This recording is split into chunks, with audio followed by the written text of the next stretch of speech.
திருப்பாடுகளின் ஆண்டவர் இயேசு கிறிஸ்துவில் எனக்கு மிகவும் பிரியமான சகோதர சகோதரிகளே, தவக்காலம் 3ஆம் வாரம் செவ்வாய். முதல் வாசகம் எசாயா இயல் 1 இறைவாக்கியங்கள் 14 முதல் 20 முடிய. நம்பும் மறையுண்மைகளை வாழ்விலை கடைபிடிக்காத பொழுது சமயம் உயிரற்ற சபம் ஆகிறது. சோதம் கொமரா நாட்டு மக்கள் இறைவனின் பெயரால் சமய சடங்குகள் பல நடத்தினர். ஆனால் அவர்கள் உள்ளம் இறைவனை நாடவில்லை. தங்கள் அநீதிகளையும் பகற்கொள்ளைகளையும் மறைக்க பலிகள் போதும் என்று நம்பினர். இத்தவறான போக்கை கண்டித்து மனமாற்றத்தின் தேவையை வலியுறுத்துகிறார் எசாயா இறைவாக்கினர். போலீஸ் சடங்குகள். கோயிலில் மக்கள் வழிபாட்டிற்காக கூடியிருந்த வேலையைத்தான் எசாயா இறைவாக்கு உரைத்திருக்க வேண்டும்.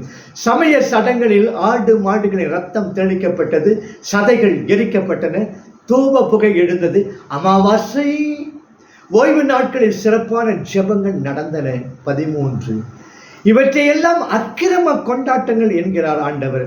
பல பாதக செயல்களை செய்துவிட்டு கோயிலுக்கு சென்று காணிக்கை செலுத்திவிட்டால் அல்லது ஒரு சில மந்திரங்களை சொல்லிவிட்டால் ஒருவர் செய்துள்ள அநீதி நீங்கிவிடும் என்ற தவறான போக்கை கண்டிக்கிறார் எசாயா. என்னை நோக்கி உங்கள் கரங்களை நீங்கள் உயர்த்தும் போது பாராமுகத்தினராய் நான் இருப்பேன். நீங்கள் தொடர்ந்து மன்றாடினாலும் நான் செவி கொடுப்பதில்லை. உங்கள் கரங்களோ இரத்த கரையால் நிறைந்திருக்கின்றன என்பது இறைவனின் முறையீடு. 15 நாம் இறைவனுக்கு அளிக்கும் காணிக்கைகளும் நமது ஜெபமும் தவமும் தான் தான தருமங்களும் பலனளிக்க வேண்டுமானால் நமது எண்ணத்திலே தூய்மையும், சொல்லிலே நேர்மையும், செயலிலே பிறரன்பும் மிளிர வேண்டும். நீரில் மூழ்கும் போது பொருள் மேல் ஆசை, நிலையான கரையில் வந்தால் நிலமேல் ஆசை, பாரதனில் தேவாரம் ஓதும்போது பலவிதமாய் மனம் ஓடி பார்க்கும் ஆண்டே என்கிறார் சித்தர்.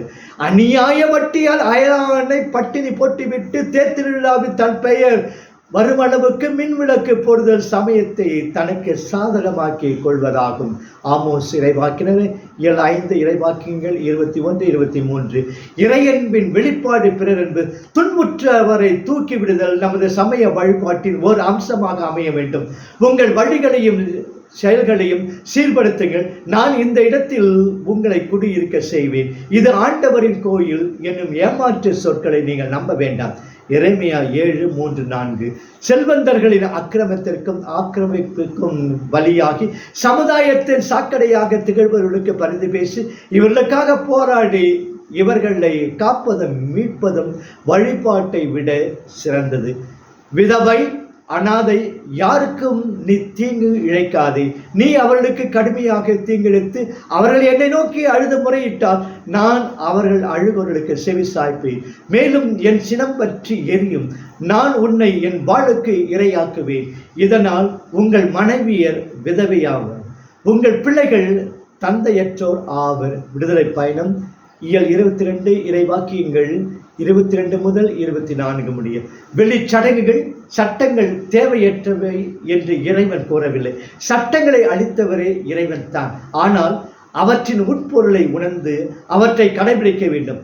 நாட்டில் மலிந்துள்ள லஞ்சம், சாதிவெறி, அநீதி அடக்குமுறை, சுரண்டல், இழிநிலை ஆகியவற்றை பற்றி கவலைப்படாது திருவழிபாட்டில் சில திருத்தங்களை ஏற்படுத்துவதிலேயே நாம் காலமெல்லாம் திரு அவை அதிகாரிகள் செலவிடும் பொழுது இறைவாக்கினரின் குற்றச்சாட்டிற்கு ஆளாகின்றனர்.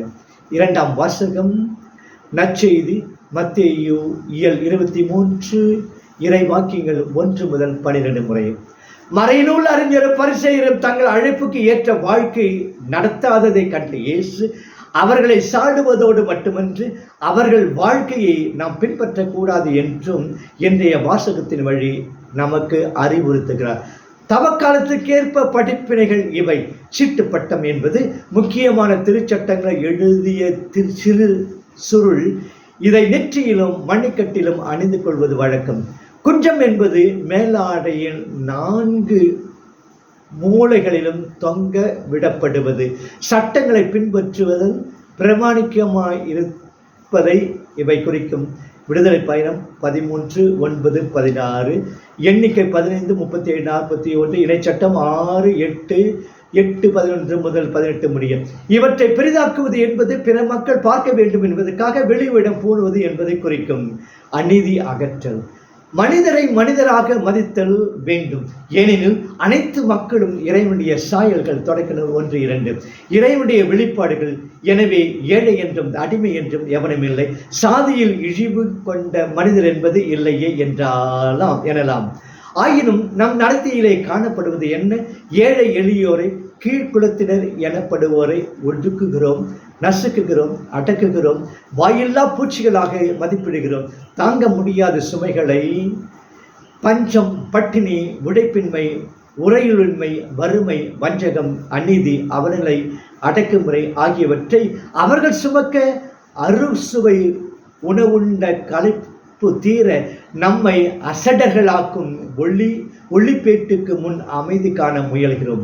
அண்டை வீட்டாரின் அவலம் நம் அமைதியை கலைக்க வேண்டாமா? நாமும் இந்த அவல நிலைக்கு காரணமில்லையா? சிந்திப்போமா? செயல்படுவோமா? தற்பெருமை தவிர்த்தல். காசு கொடுத்து பட்டங்கள், பதவிகள் தேடல், முதலிடங்களை பிடித்து கொள்ளுதல், தாம் தலைவர்கள், முக்கியமானவர்கள் என்று காட்டிக்கொள்ளுதல், தங்களை பிறர் தம்முடைய தலைவர்களாக ஏற்றுக்கொள்ள வேண்டும் என்று இயங்குதல் என இன்று நம்முடைய மிகவும் காணப்படும் ஒரு நோயாகும்.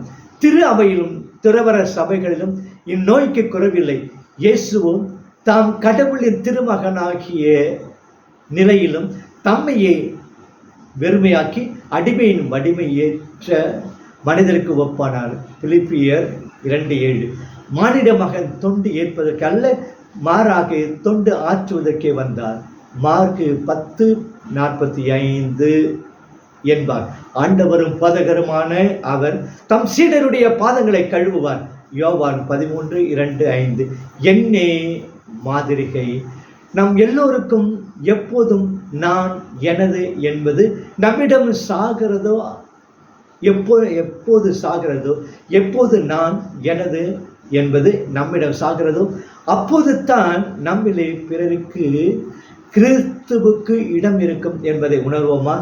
யானே போய், என் நெஞ்சம் போய், என் அன்பும் போய், ஆனால் வினையே அழுதால் உன்னை பெறலாமே. திருவாசகம் திருச்சதகம் கூறுகிறது. பிற நலம் பேணல். நீங்கள் அனைவரும் சகோதரர்கள். 23:8. ஆம், நாம் அனைவரும் ஒரே தந்தையாகிய கடவுளின் மக்கள். கடவுள் நம் தந்தையாயின் மனுக்குலம் அனைத்தும் ஒரே குடும்பம். மனிதர் எல்லோரும் சகோதர சகோதரிகள். உன் தம்பி ஆபேல் எங்கே? தொடக்க நூல் 4:9. அவனுடைய நலத்தில் அக்கறை காட்டுகிறாயா? அவனுக்கு அன்பும் பரிவும் நீதியும் நியாயமும் காட்டுகிறாய் என்ற வினாக்களை இறைவன் இன்று நம்மிடம் கேட்டுக்கொண்டே இருக்கிறார்.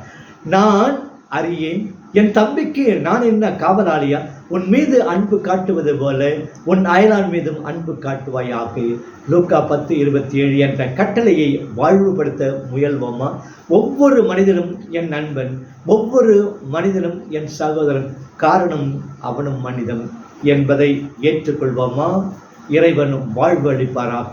ஆமேன்.